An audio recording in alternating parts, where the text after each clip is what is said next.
Assalamualaikum warahmatullahi wabarakatuh. Halo guys, selamat datang kembali di Media Ilusi.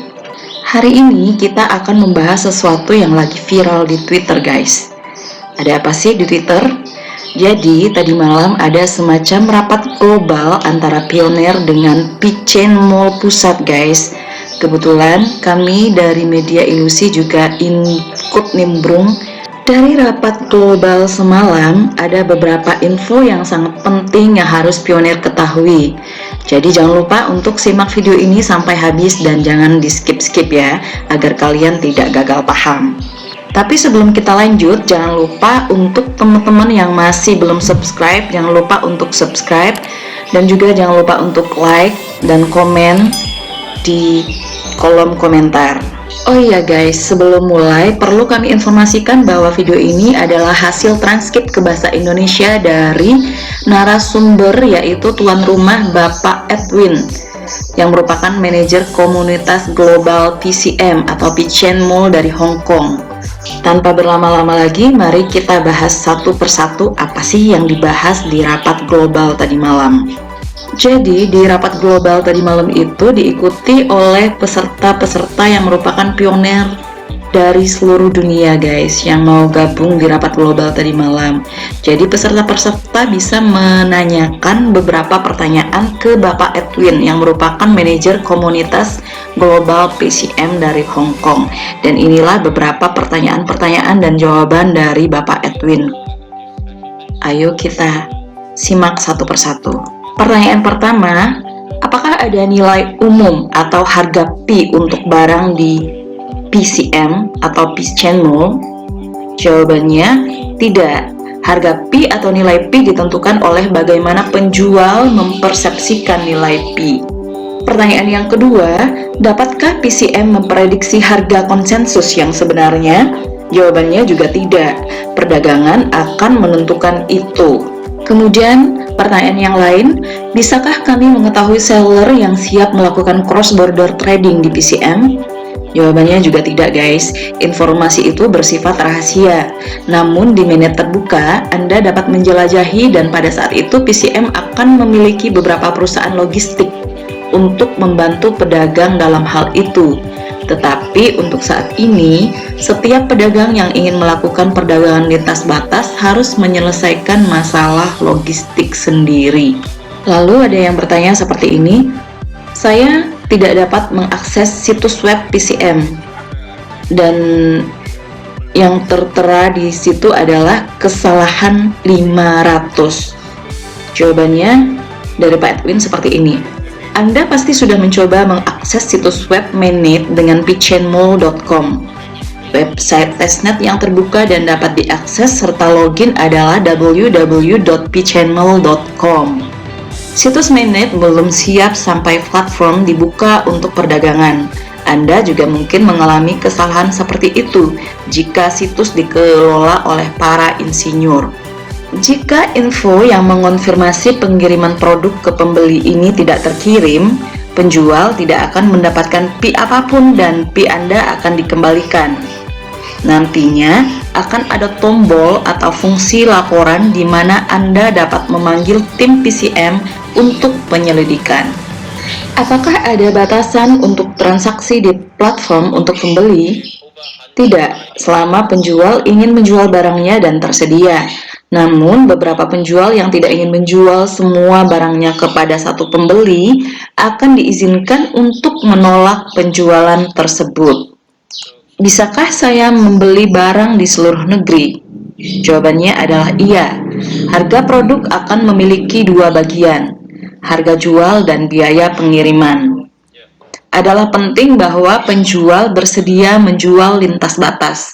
Saya pikir pada tahap ini mereka akan menjual di dalam negeri terlebih dahulu, kemudian mungkin berkembang ke seluruh dunia.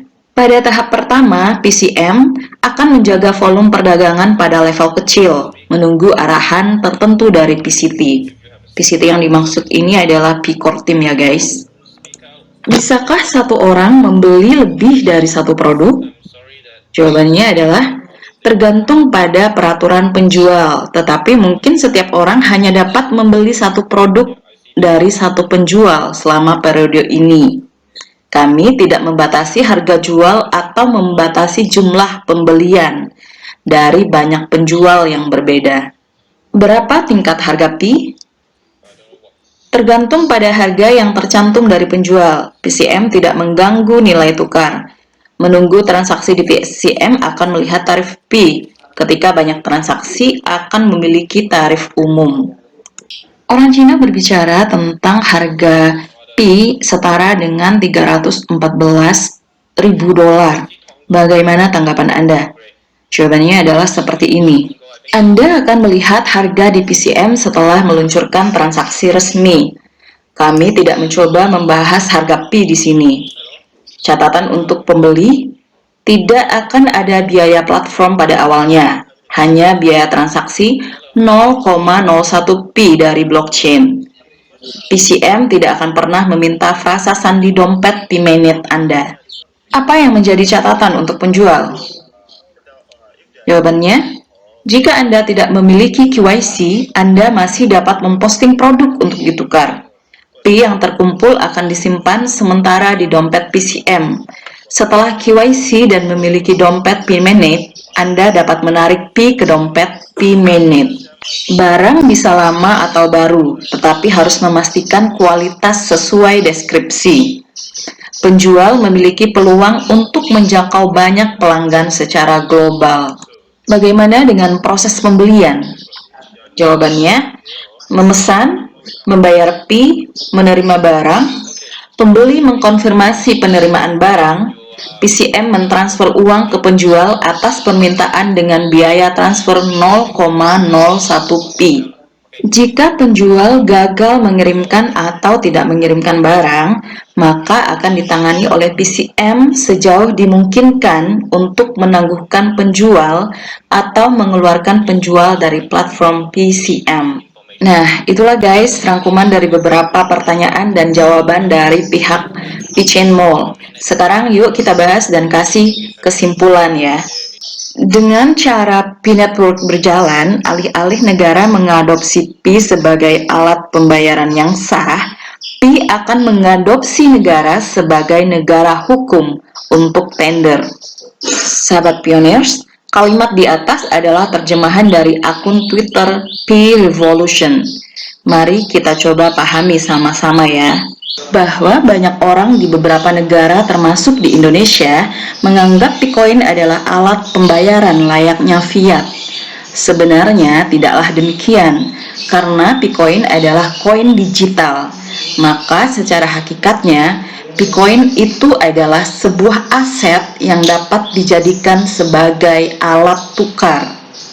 Istilah gampangnya adalah sebagai media perantara alat bayar uang fiat. Jadi jelas ya kalau Bitcoin itu adalah sebuah aset yang memiliki nilai. Uang fiat adalah alat bayar, sementara aset adalah alat tukar. Oleh karenanya dalam utility market P-Network digunakan istilah barter. Karena Bitcoin adalah sebuah aset yang dapat ditukar. Dan yang namanya barter itu sama sekali tidak menyalahi undang-undang, justru dilindungi oleh undang-undang di tiap negara. Lalu ada pertanyaan seperti ini, kenapa nggak dianggap sebagai alat bayar layaknya uang fiat? Jawabannya adalah, itu karena Bitcoin nantinya akan dibeli. Jadi jika seseorang ingin melakukan transaksi jual beli dengan menggunakan Bitcoin, maka dia harus punya dulu Bitcoin dengan cara membelinya dari Pioneer.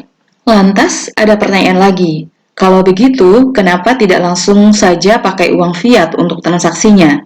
Kenapa harus menggunakan Bitcoin? Jawabannya, untuk transaksi skala kecil, 10.000 sampai dengan 100 juta bisa saja lebih mudah menggunakan uang fiat. Tapi bagaimana dengan transaksi dengan skala besar, 100 juta sampai dengan triliunan? Tentu akan menghadapi banyak kendala tentunya.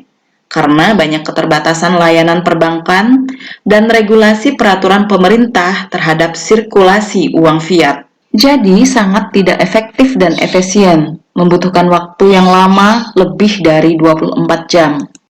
Akan berbeda ceritanya jika uang fiatnya dibelikan dulu Picoin kemudian dibarterkan. Maka hanya membutuhkan waktu tidak lebih dari 5 menit, transaksi akan terjadi. Dan Picoin yang dibarterkan bisa langsung dicairkan dengan uang fiat di negara manapun transaksi itu terjadi. Lebih simpel kan? Mudah, aman dan nyaman, juga ramah lingkungan, efektif dan efisien. Apakah itu legal? Jawabannya pasti legal karena barter itu dilindungi oleh undang-undang di tiap negara. Dan yang menentangnya akan kena sanksi hukum karena menolak undang-undang. Contoh, saat zaman Habibie, Indonesia pernah melakukan barter antara pesawat dengan beras. Transaksinya tidak dengan rupiah. Jadi, kesimpulannya, yang pertama, Picoin adalah aset digital yang memiliki nilai yang dapat dijadikan sebagai alat tukar atau barter, bukan alat bayar. Yang kedua, Picoin adalah pendamping uang fiat, karena Picoin itu dapat dibeli, baik melalui pionir langsung atau lewat pasar bursa kripto. Oke sahabat pioners, segitu dulu video kita untuk kali ini. Semoga video ini dapat membantu membuka pemahaman teman-teman semua terhadap cara memandang dan mendalami P-Network. Dan semoga video ini bisa bermanfaat untuk teman-teman dan juga sahabat-sahabat di luaran sana. Jangan lupa untuk menuliskan komentar di kolom komentar. Jangan lupa juga untuk share video ini ke teman-teman dan sahabat-sahabat kalian. See you on the next video and bye-bye.